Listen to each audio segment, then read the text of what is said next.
Hello, Namaskar. This is Firstpost and you're watching Vantage with me, Palki Sharma.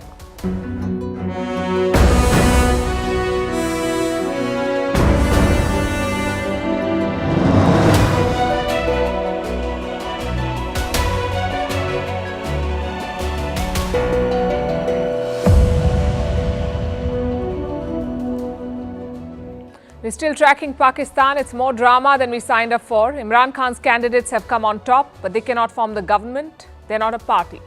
Nawaz Sharif has a party with the most number of seats, but he cannot form the government because he doesn't have enough seats. Coalition talks are on, so are protests and court cases may follow. We'll try to make sense of the mess for you. For India, the day began with good news. 8 Indians who were on death row in Qatar have been pardoned. Most of them are back home. It's a win for India's quiet diplomacy. Meanwhile, Chinese companies in India are complaining. The likes of Xiaomi are under scrutiny. Paytm too, for the Chinese money in it. In Indonesia, the stage is set for the world's biggest single-day election ever. In Israel, Prime Minister Netanyahu wants to storm Rafah. What's his strategy and why aren't his allies on board? Donald Trump has spoken about NATO. Europe is worried. The White House has called him unhinged.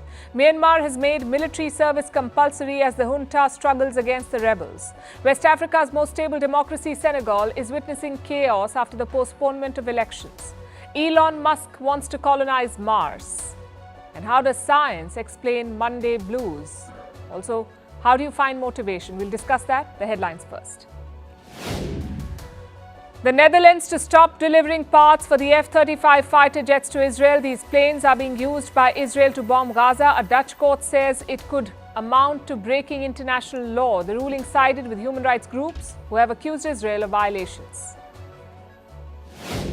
After France, India launches UPI, Unified Payments Interface Services in Sri Lanka and Mauritius. Prime Minister Modi joins the launch virtually along with his Mauritian counterpart and Sri Lankan president. Today, RuPay cards were also introduced in Mauritius. Another blow to the opposition in India before the election. Former Maharashtra Chief Minister Ashok Chavan leaves the Congress party. He's likely to join the ruling BJP. Chavan is the latest leader to dump the Congress just months before the election. The Democratic Republic of Congo beefs up security at embassies. On Saturday, protesters targeted cars belonging to embassies and the United Nations. They accused the West of supporting M23 rebels in the conflict-ridden East. U.S. Defense Chief Lloyd Austin hospitalized again. Austin, who is battling prostate cancer, was admitted to the critical care unit. On Sunday, he transferred his duties to his deputy. Austin has come under fire for keeping his previous hospital stays a secret. And US President Joe Biden joins TikTok before the election. This is despite the White House banning government agencies from using the app. TikTok is owned by Chinese firm ByteDance. It has been accused of spying for Beijing.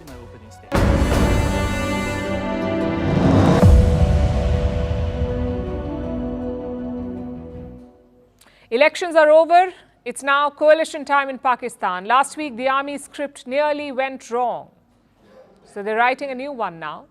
And this script has just one objective: to keep Imran Khan out of power. We're seeing a lot of negotiations happening. First, Nawaz Sharif hosted the MQMP. It's a political party based in Karachi. Then came the big meeting. Former Prime Minister Shehbaz Sharif met the Bhuttos. He was welcomed in Lahore by Bilawal Bhutto Zardari. They hugged, exchanged pleasantries, and then got down to business. Looks like a coalition is being worked out. The Pakistan People's Party and the Pakistan Muslim League together.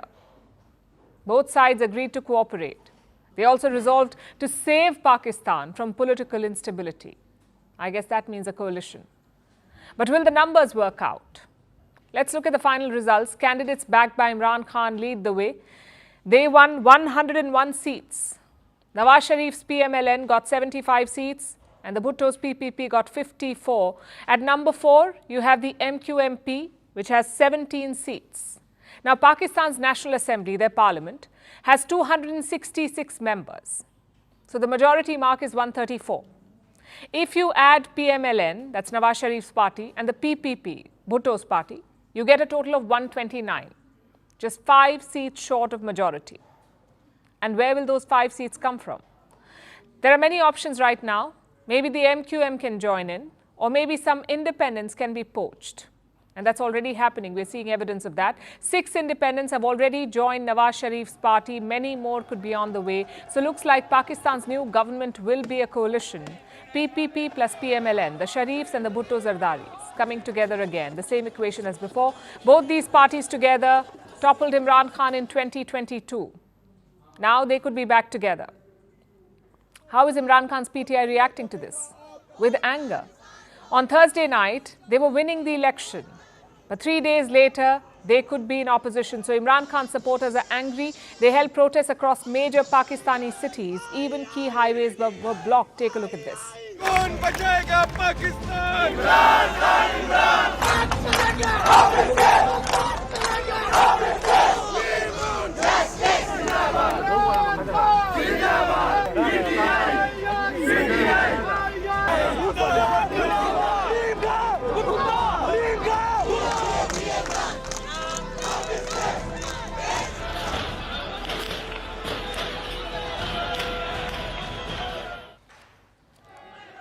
So what happens next? More coalition talks? Even if an alliance is struck, the final details will have to be worked out. Who gets key cabinet posts, who becomes prime minister, and what will be the policy direction? All of that will have to be worked out. It won't be a comfortable conversation. After all, Bilawal Bhutto Zardari had rejected the idea before the elections. He said he would not be foreign minister under Nawaz Sharif. But now he's got leverage. Reports say his father, Asif Ali Zardari, wants to be president again. Bilawal himself has prime ministerial ambitions. So the coalition talks will be interesting. But they won't be the only challenge. 2 problems will follow. Number 1, a looming judicial standoff. Pakistani courts are flooded with election cases. Many PTI candidates have filed complaints. They say they are the rightful winners. मेरे जो vote बन रहे हैं वो 53-54 vote है, मेरे मुखालिफ का जो रिजल्ट है वो 17,000 वोट है। तो मुझे उम्मीद है कि मैं ये अवामी एहतजाज भी जारी रखेंगे हम और कोर्ट का भी दरवाज़ा खटखटाएंगे। अदलिया से हमें आखिरी उम्मीद है कि अदलिया इसके ऊपर एक्शन लेंगे और जो जीते हकीकत में लोगों ने जिसको वोट दिया उसको इंशाल्लाह जिताएंगे, उनको रिजल्ट देंगे। तो ये हमारा मुतालबा है। It will take time to settle all of this. A lot will depend on Imran Khan. Will he keep the street protests going or will he hit pause? That decision will determine Pakistan's near future. Problem number 2, the economic path ahead. Pakistan's current crisis needed a strong government, possibly a single-party regime. That would have made bailout talks a lot easier. Also, radical policies often require a clear majority, a clear direction. But that's out of the window now. We're looking at a bits and pieces government. A lot of bickering, a lot of uncertainty and a lot of indecision. Even Pakistan's stock market has realized that. On Friday, it lost 1,200 points. Today, again, it plunged by 1,800 points. So the markets have understood the big picture. It's going to be a troubled period for Pakistan. The first priority will be cobbling up a government. Then comes economic recovery. But what about the long term? 50 years later, how will we look at this election? The vote itself was a blow to the army. It showed how unpopular the generals were. But don't expect their role to change. If anything, they could meddle more, and I'll tell you why I say this. Both the Sharifs and the Bhuttos have been rejected by the people. Nawaz Sharif actually lost one of his 2 seats. So chances are, the new government will be deeply unpopular. It will struggle for legitimacy. And such unstable Pakistani regimes often depend on the army for stability, for direction, and also for control. So the generals are not going anywhere. Their grip on the country may have slipped a bit. But they've reminded the world of Pakistan's eternal truth. Never bet against the army.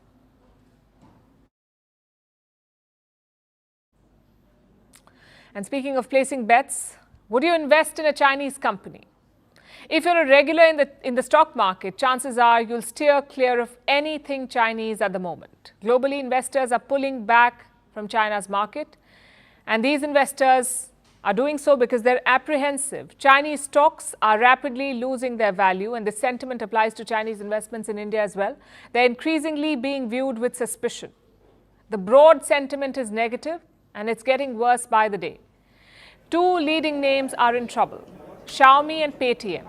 Both are market leaders. Xiaomi is among the leading smartphone sellers in India, while Paytm is synonymous with digital payments. But both companies are under the lens now because of their Chinese connections. We'll start with Xiaomi. This company has raised a concern. Xiaomi officials have written a letter to the government of India. It is about smartphone component suppliers. Xiaomi says these suppliers are wary of setting shop in India. I have a quote from that letter. This is what it says. There are apprehensions among component suppliers regarding establishing operations in India, stemming from the challenges faced by companies in India, particularly from Chinese origin. Xiaomi India's president has signed this letter. And what are the apprehensions? The company did not really spell them out. Reports say Xiaomi is concerned about compliance and visa issues, but towards the end, the statement really gives it away. Here's what it says. Challenges faced by companies in India, particularly from Chinese origin. That's what Xiaomi is worried about. India's scrutiny of Chinese companies. That's what they don't like. Their rise in India was rapid, but in recent years, Xiaomi has had some run-ins with the law. In 2022, Indian officials froze their assets worth over $600 million. They were frozen. Do you know why? Because Xiaomi is said to have violated Indian laws by remitting some money illegally. So company assets were frozen. Last year, Xiaomi moved court against this decision, but a judge rejected their appeal. Then you have Vivo, another Chinese smartphone maker that has faced scrutiny. Just like Xiaomi, Vivo too is accused of remitting money illegally. It was also pulled up for visa violations. Reports say 30 Chinese executives of Vivo came to India. They were given business visas, but when they applied, these executives hid the fact that they worked for Vivo. Plus, some of these employees ended up traveling to Jammu and Kashmir, which was a breach of their business visa provisions. Because Jammu and Kashmir is a sensitive region. Foreigners cannot just travel there. They need permission for it. In addition to a visa, they need a special permit to visit regions like Jammu and Kashmir. Vivo employees violated these rules. So India had valid reasons to investigate. But China does not see it this way. Beijing says Chinese companies are facing discrimination. Listen to this. China hopes that India can fully understand the mutually beneficial nature of the bilateral economic and trade cooperation and provide a fair, just, transparent business environment for Chinese enterprises there. If that was indeed the case, India wouldn't have cleared 80 Chinese FDI projects in 2022. 80 projects were cleared, 80. India doesn't have a problem with Chinese investment. It has an issue with shady and murky transactions. And that's the reason why Paytm too is facing scrutiny. The Indian fintech giant, it is facing regulatory trouble. We've been telling you about this. Paytm has been put on notice by India's central bank. It has run afoul of compliances.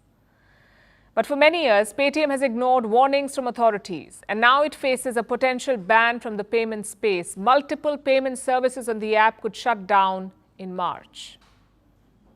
Paytm is also facing scrutiny for its Chinese links. The company has a Chinese investor. Jack Ma-led Ant Group invested in Paytm, although last year they reduced their stakes. Now they own less than 10% of the shares in Paytm. Now reports say the government of India has set up a panel. It will look into Chinese investments in Paytm, among other things. Moral of the story? Rule of law may be an alien concept for China, but India's message on that front is quite clear. This is non-negotiable. If a Chinese company or investor wants to do business in India, they'll have to follow the rule book.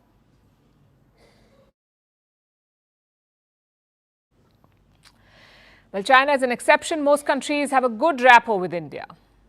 It's not by fluke, though. It's the result of consistent diplomacy. Look at what happened in Qatar.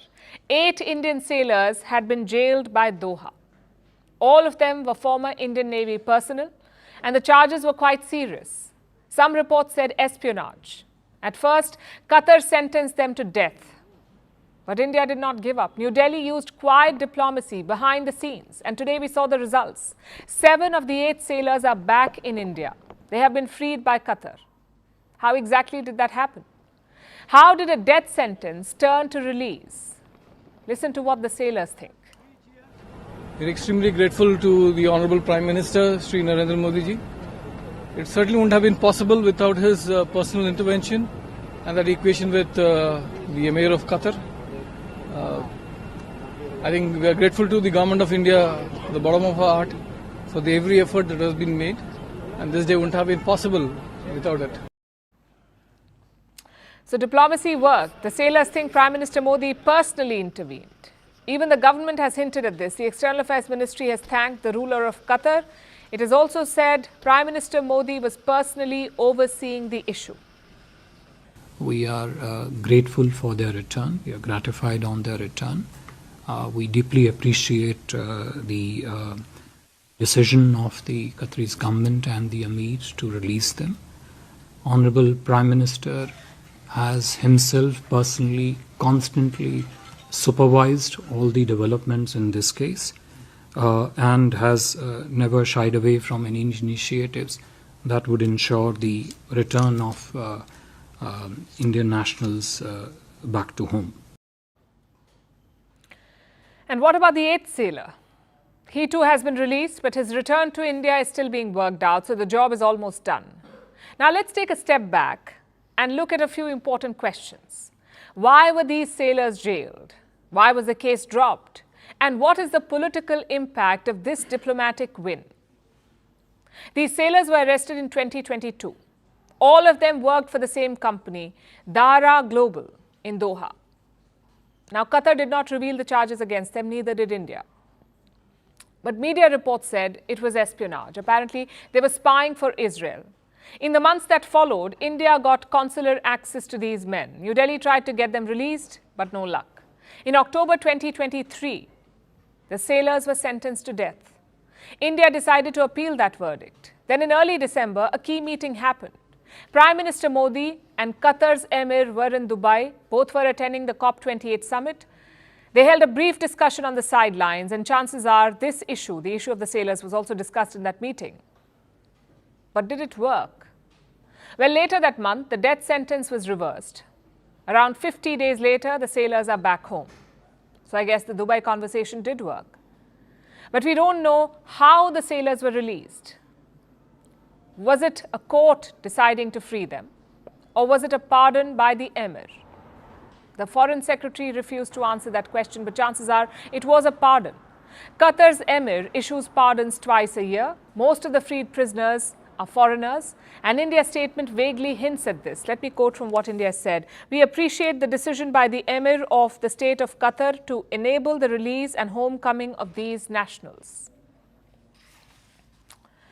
Either way, it was a political call. Qatari courts do not randomly release alleged spies, not unless the Emir tells them to do so.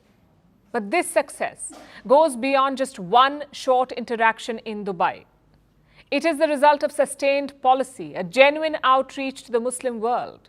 And now is the perfect time to talk about it. Tomorrow, the Prime Minister of India is embarking on a tour, a foreign tour, possibly his last big one before the general election. And where is he going? The UAE and Qatar. In the UAE, he will inaugurate a massive Hindu temple and meet with the diaspora. In Qatar, he will meet the Emir, Tamim ibn Hamad Al Thani. Think of it as a gratitude tour. And that's been a feature of India's outreach. It's come at the highest level of government. Prime Minister Modi has visited the UAE 6 times. 2 of those visits came in the last 8 months. He's visited Saudi Arabia twice, Bahrain, Oman, Jordan, and Qatar once. This will be his 2nd trip to Qatar. Now, these relations have been mutually beneficial. India is the 3rd largest oil consumer in the world. It's a key market for Gulf nations. Then you have the diaspora. Around 9 million Indians live and work in the Gulf. They're holding up local economies. Trade and investments are also important. The India-UAE trade is around $85 billion. The India-Qatar trade is worth $20 billion. A big chunk of that is LNG, that's liquefied natural gas. Around 48% of India's LNG imports are from Qatar, almost half. And last week, both sides renewed a deal. India will keep importing LNG from Qatar until 2048. That's the deal. It's a massive energy deal worth $78 billion. So there's a strong foundation to the diplomatic ties. Yes, personal outreach has helped, but the underlying foundation is also good. Sizable trade, solid investments, and a large diaspora. It's what we call a win-win relationship. The Gulf gets a reliable customer. India gets a foothold in a geopolitically significant region. Plus, it's a political statement. Western media has questioned the safety of Muslims in India, but the same Indian government is celebrated in the Gulf. Prime Minister Modi has received civilian honours from multiple nations there, like the UAE, Saudi Arabia, Bahrain and Palestine. That investment has clearly paid off because Qatar takes espionage very seriously. And spying for Israel, it's a one-way ticket to the gallows. So this release is a big diplomatic win for India, a victory for quiet and mature diplomacy. And now let's turn our attention to Indonesia, the biggest country in Southeast Asia, home to the biggest Muslim population in the world and the fourth most populated nation after India, China and the US. This behemoth is days away from the biggest election on the planet. On Wednesday, February 14th, Indonesia will go to polls, the largest single-day election ever conducted. More than 205 million people are eligible to vote. They will choose their next president and government. And it's the youth that will decide Indonesia's future. More than half of the electorate is under 40 years of age. More than half, about a third of the eligible voters are under 30. So make no mistake, this is an election for Indonesia's future and by extension the future of Asia. This is a general election. Indonesians will be voting for every single level of government. Both the upper and the lower houses of parliament, regional and city level legislatures, and of course their president, their next president. That is the biggest and most hyped up contest. Indonesia's current president is Joko Widodo, popularly known as Jokowi. He won the presidency in 2014 and he has overseen a period of economic growth for his country. His efforts have made him very popular. His approval ratings have regularly been more than 70%. Even towards the end of his 10-year stint, he remains very popular. But Jokowi has to step down now. His two-term limit is up. Someone else must take over now. 3 candidates are vying for this job. We begin with Anies Baswedan, Jokowi's former education minister, and after that, the governor of Jakarta. We do not want a country that's arrogant towards its own people. We don't want a country that's greedy to its own people. We don't want a country that's inhumane towards its people. We want a country that loves and protects and helps its people.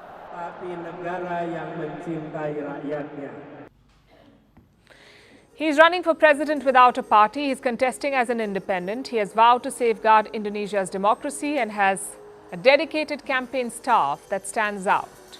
His 4 cats. He's been using their videos to appeal to Indonesia's young voters. After all, who doesn't like cat videos? So that's Anies Baswedan for you, the first candidate.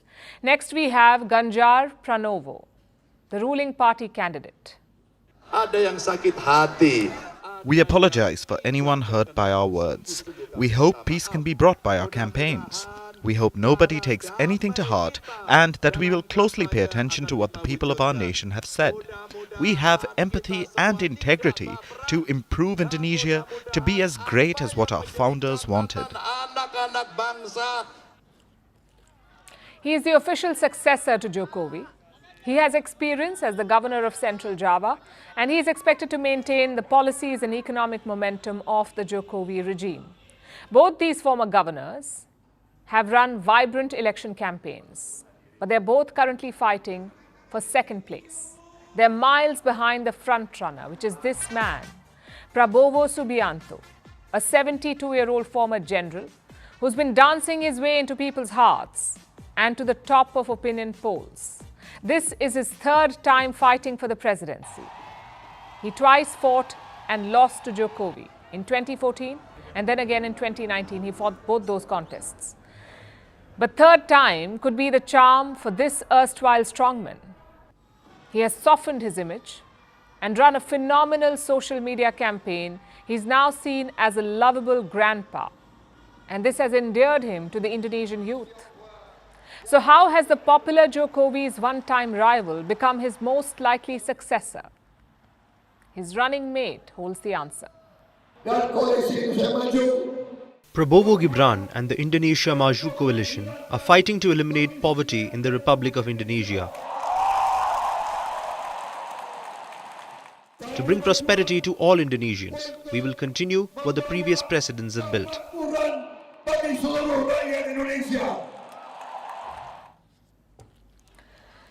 Prabowo Subianto is running with Jokowi's son, Gibran Raqqa booming Raqqa. The outgoing president has refrained from making a direct endorsement, but he is accused of tacitly backing his son over his party in this upcoming election. The most recent opinion polls show them in the lead. The Prabowo-Gibran pair have more than 50% of the vote, which means they could win the presidential election outright. But if they don't cross the halfway mark, there will be a runoff in June. As things stand, they are in the clear. They should win. The period for campaigning has ended. The final decision now rests with the people. Wednesday will see the biggest election day in the world, and we'll be keeping you updated on this story.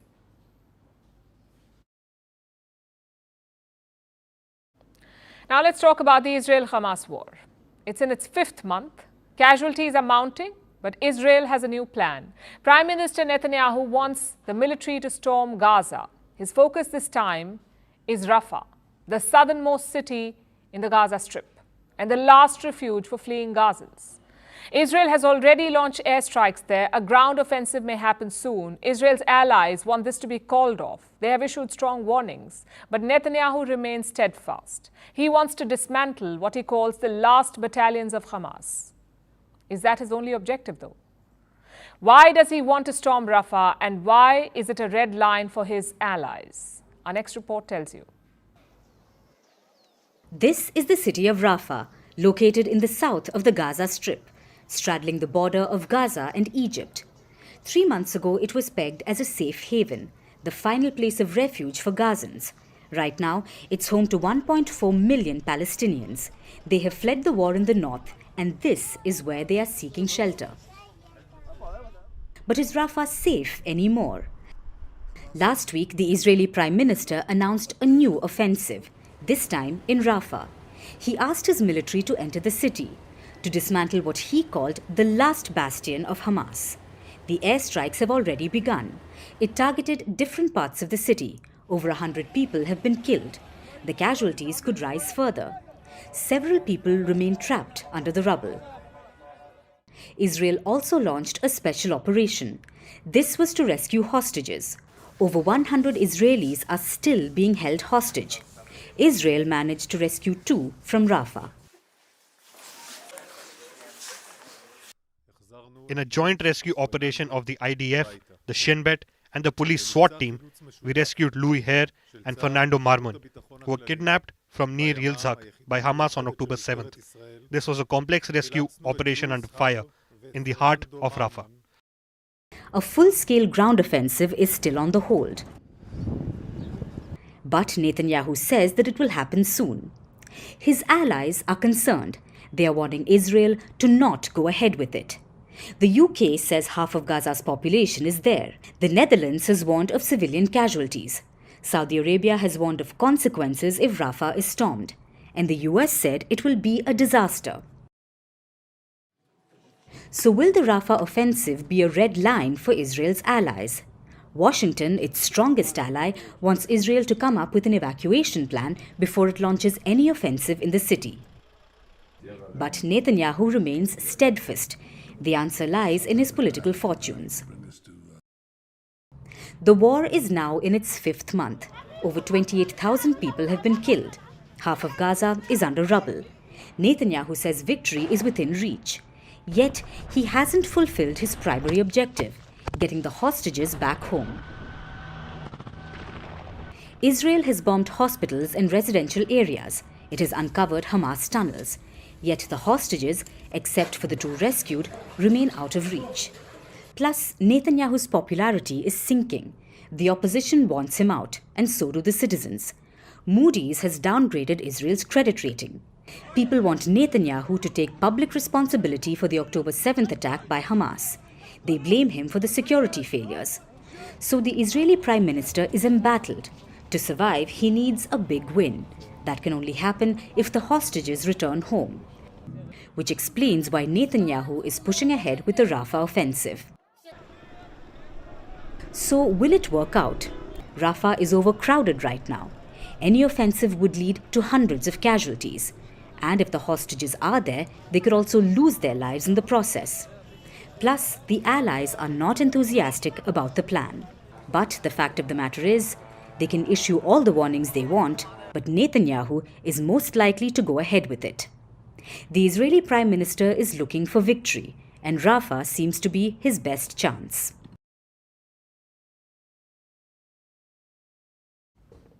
Donald Trump. It's a name and headline rolled into one. What's he done this time?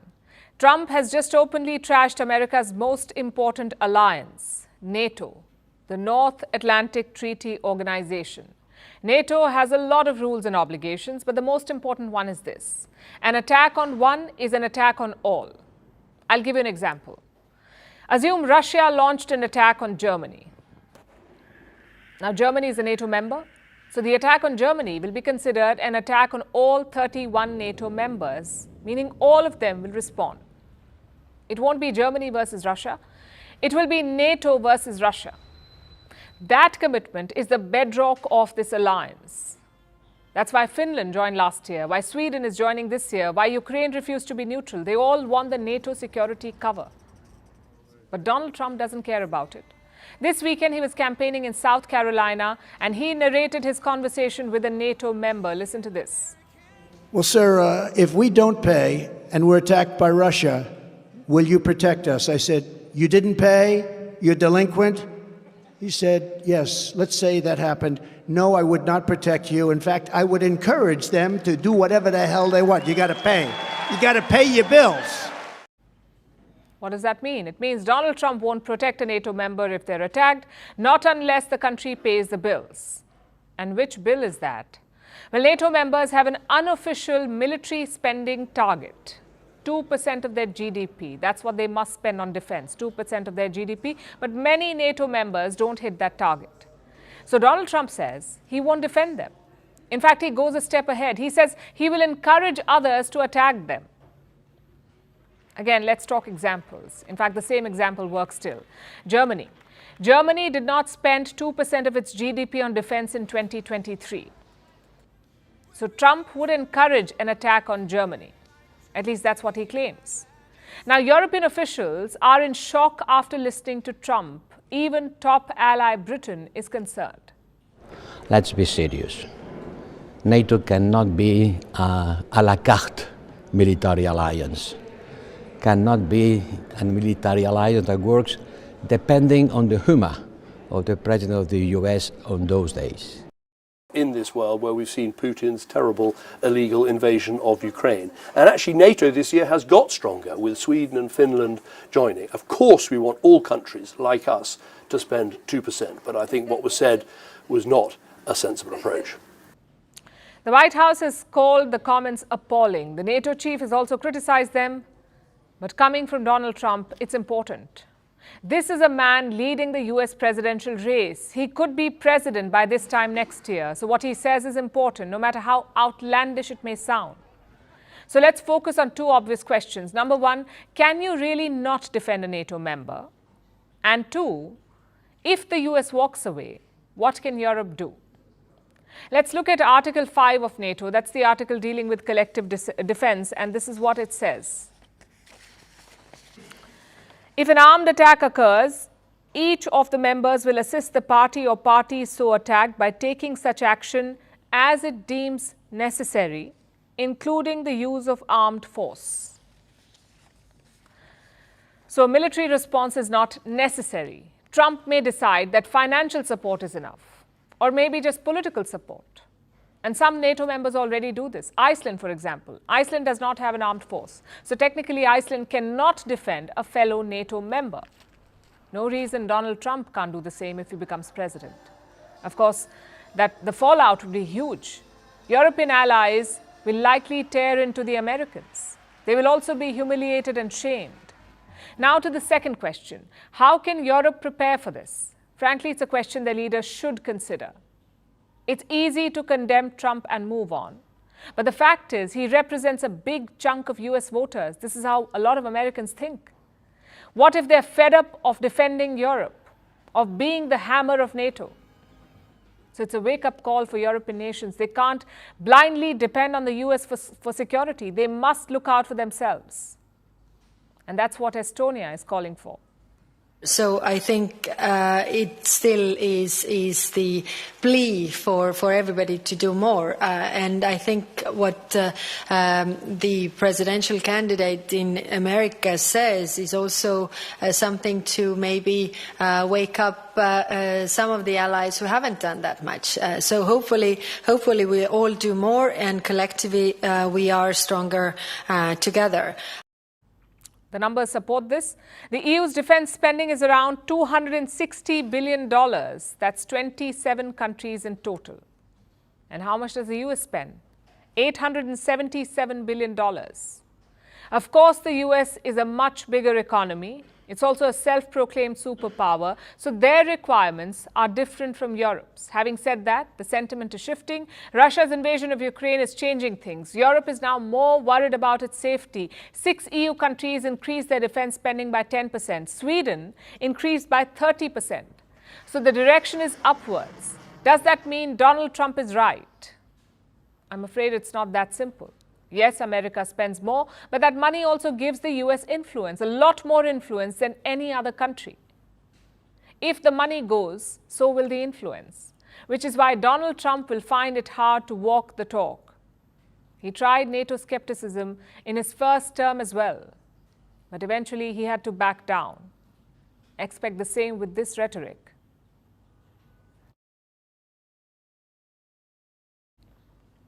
And now let's turn our attention to the coup hit Myanmar. It's been embroiled in chaos for months now. The military junta is losing control, and with it losing ground in many parts of Myanmar, including the state of Rakhine. It is in the grip of violence.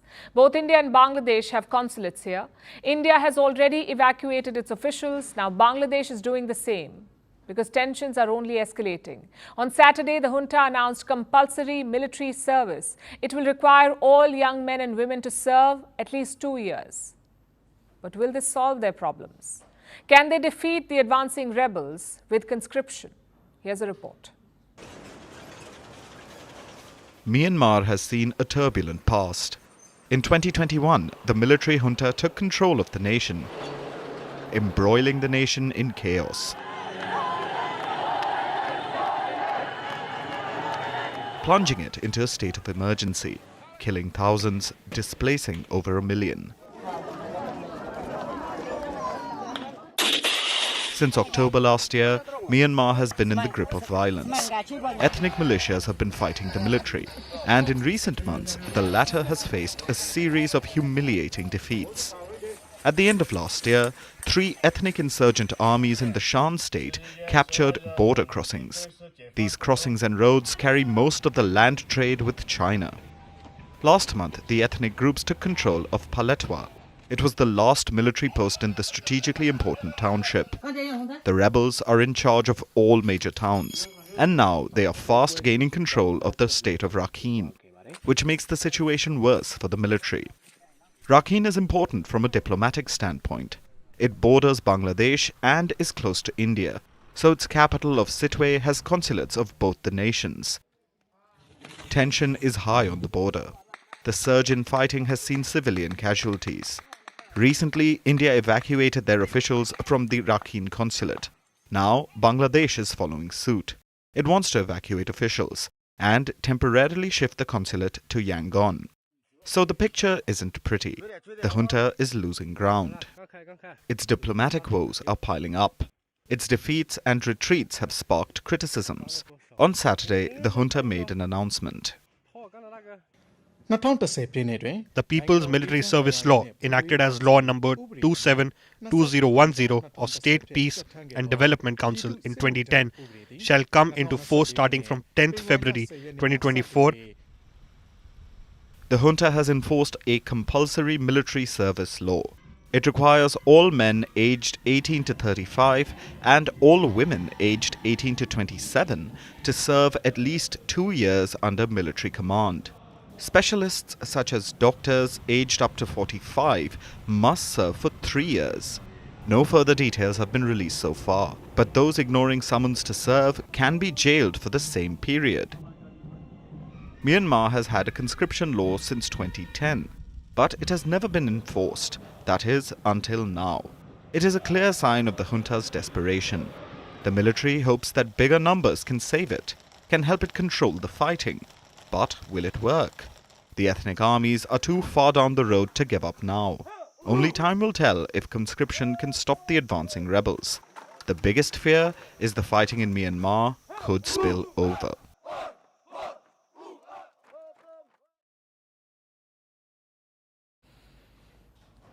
Now let's move to another state in anarchy, Senegal. Once known as West Africa's bastion of democracy, Senegal's reputation is now under threat. Last week we told you how the upcoming presidential election had been postponed. It was supposed to take place on February 25th.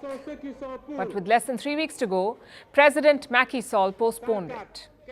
It has been pushed to December now, meaning Sall won't give up power for at least a few more months. And this has led to mounting anger in Senegal. That anger erupted over the weekend. If we are here, it's because of President Macky Sall, who dared to touch our constitution. People are saying Senegal is experiencing a coup d'etat. It's the first time it's happened, and it's under President Macky Sall. He's the first president to stage a coup d'etat here at Haim. People started taking to the streets on Friday and they began clashing with the police. These were the scenes in the capital, Dakar. Protesters pelting stones, the police responding with tear gas. The demonstrators were undeterred though. They marched towards the security forces, proudly brandished Senegal's flag, and they kept chanting.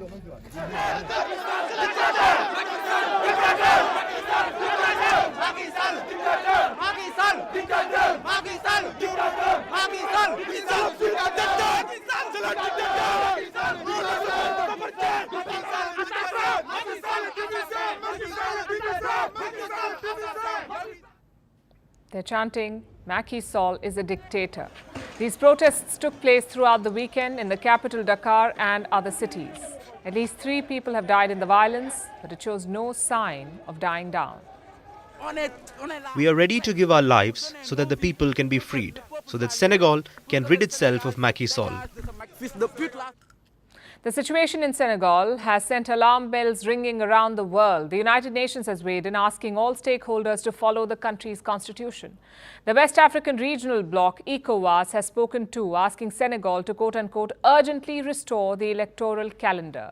ECOWAS head and Nigerian President Bola Tinubu was set to meet Senegal's leader today, but that meeting was abruptly called off. There's a lot at stake for the region. It has seen a string of coups in recent years, and Senegal was supposed to be the exception. It's West Africa's shining light of democracy, the most stable country in the region. So Macky Sall's decision to postpone the election has sent shockwaves across the region. Sall, however, is defiant. He says he has done only what was necessary. You are right that West Africa is currently in an extremely difficult time, and it's not a time that I should finish my term and reinvent myself in a new career as a dictator or non-democrat. That's a picture they are painting, but it doesn't correspond to my profile or my personality, and that doesn't correspond to reality. That's what Macky Sall said in his first interview after the election delay was announced. But his record doesn't really hold up. 2 of Senegal's major opposition leaders have already been barred from the election. Popular youth leader called Ousmane Sonko, who's in prison, and Karim Wade, the son of a former president, both barred from the polls. But it seems that wasn't enough. Macky Sall then postponed the election. He said there were still electoral issues with the list of presidential candidates. Some 20 candidates had qualified for the February election, and they're not pleased with the delay. About 12 of them have come together. They're uniting against Macky Sall and challenging the election delay in court. Those 12 and 13th of us, what we've decided is this. This is not about a political party. We decided to take away any colors from our parties. There's only one color. It's Senegal. We have one goal now. It's to make sure that President Macky Sall does not conduct his 3rd mandate, and we go towards the election. One challenge was lodged on Friday, another appeal was scheduled for today, all against the election delay. A decision is expected this week, but will Macky Sall obey the court verdict? He refuses to say. Senegal is on the edge, with people waiting to see if their cherished democracy will remain or if Senegal will become the next African dictatorship.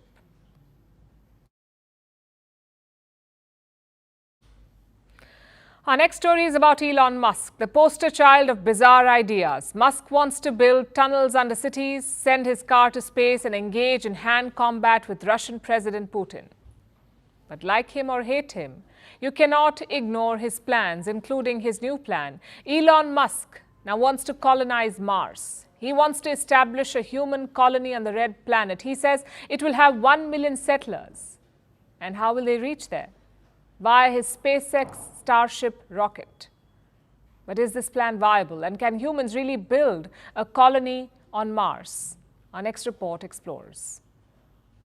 Lush dome structures, chrome cable cars, humans in spacesuits, and a cosmic commute.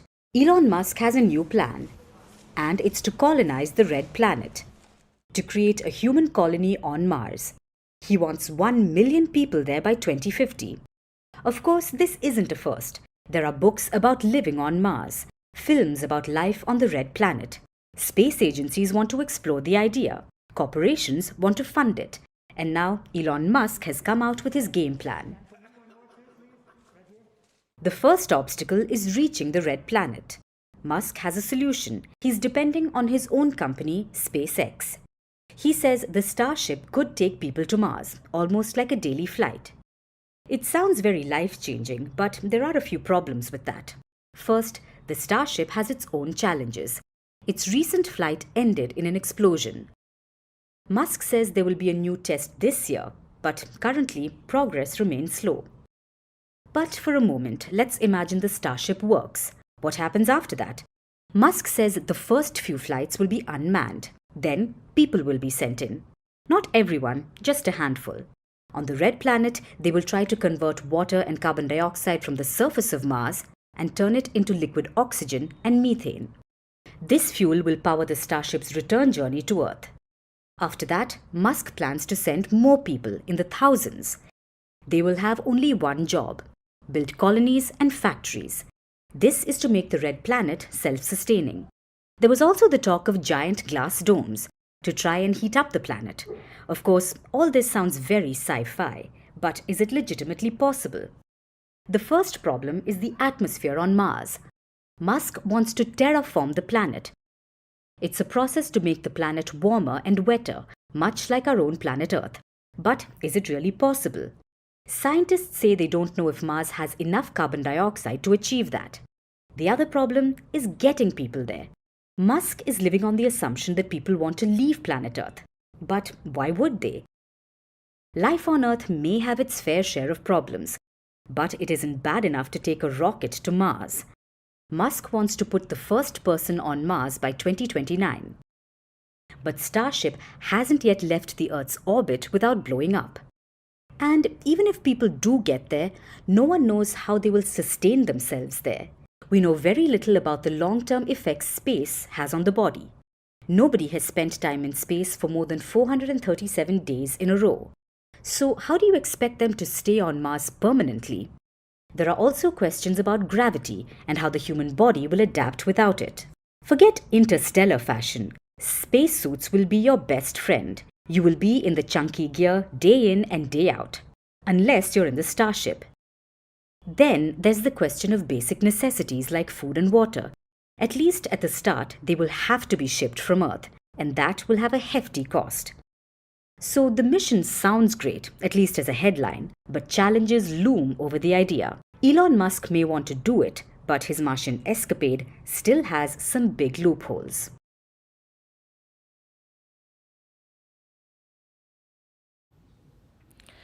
What is the foolproof method to learn a language? Language professionals are often asked this question, but their answers differ. Some say practice speaking with a friend, others suggest visit the country and fall in love with the language. There is no singular right answer here, but most recommendations share a common thread. The one thing that is crucial to learn anything: motivation, the desire to do things. Study after study tells us how to stay motivated. Look at Maslow's hierarchy of needs. You may remember this from school. This is a theory of motivation. It shows 5 areas of human needs that dictate how motivated we stay. At the basic level is psychological needs. For example, if you're hungry, you're motivated to find food. Then come safety, belonging, esteem, and self-actualization needs. But if you aren't much for studies, there are motivational speakers. The global market for motivational speakers is reportedly worth $7 billion. Beat that. But if you want to avoid the hassle, there are YouTube videos, TikToks, and Reels. And if you aren't motivated enough to listen to those either, there are motivational posters, WhatsApp forwards, videos, mugs, stationery, because the business of motivation is massive and the market seems ever expanding. According to a recent global survey, 60% of workers feel unmotivated in their jobs, especially on Mondays. Pardon the pun. Surveys say Monday is the worst day of the week for many. Millions of people the world over hate Mondays. According to a 2020 study, most employees feel emotionally compromised on Mondays. They have lower levels of job satisfaction, high levels of job stress, and very little motivation to work. That's what people call Monday blues. It's when you feel down at the start of the week. But are Monday blues a real thing? Scientifically speaking, they aren't. Monday blues is not a medical term. According to research, they are the repercussions of weekend choices, like waking up late or socializing too much. So Monday misery is actually a choice. Can we get a dose of Monday motivation despite feeling the blues then? Scientifically, how do we stay motivated? Let me go back to the example of language. After childhood, learning a new language is hard, but it can be done. Some learners who do it are internally motivated. They might want to talk to a friend in their language. Others might be externally motivated, meaning their motivation stems from outside sources like wanting to ace a language test. In most cases, motivation is impacted by a combination of these two, internal and external motives. A mix that works for you increases your chances of success. And I say chances because motivation does not promise anything, let alone success. Most people who achieve success are strongly motivated, but not everyone who is motivated manages to succeed, which is why motivation is so elusive. And if you too find it hard to achieve, here's some Monday motivation for all of you. Get started either way, whatever you have, start. People say motivation is the energy that gets us to take action, but science disagrees. It says motivation is often the result of action, not the cause of it. So getting started, even in very small ways, is a form of actively feeling motivated. If you keep waiting for motivation, you might have to wait forever. And if all else fails, you can always leave post-it notes everywhere telling you to just do it. And now it's time for Vantage Shots, images that tell the story. Rio de Janeiro is in party mode as the world's biggest carnival kicks off with elaborate parades and dances. In Hong Kong, fireworks light up the Victoria Harbour to mark the Lunar New Year. And it was a Super Bowl Sunday for America as Kansas City Chiefs celebrated their second consecutive Super Bowl title. Finally, we're taking you back in history on this day in 1996. Yasser Arafat took office as the first Palestinian president. He was a towering figure for Palestinian statehood. His death in 2004 left a void in the movement that is yet to be filled. We're leaving you on that note. Thanks for watching. We'll see you tomorrow.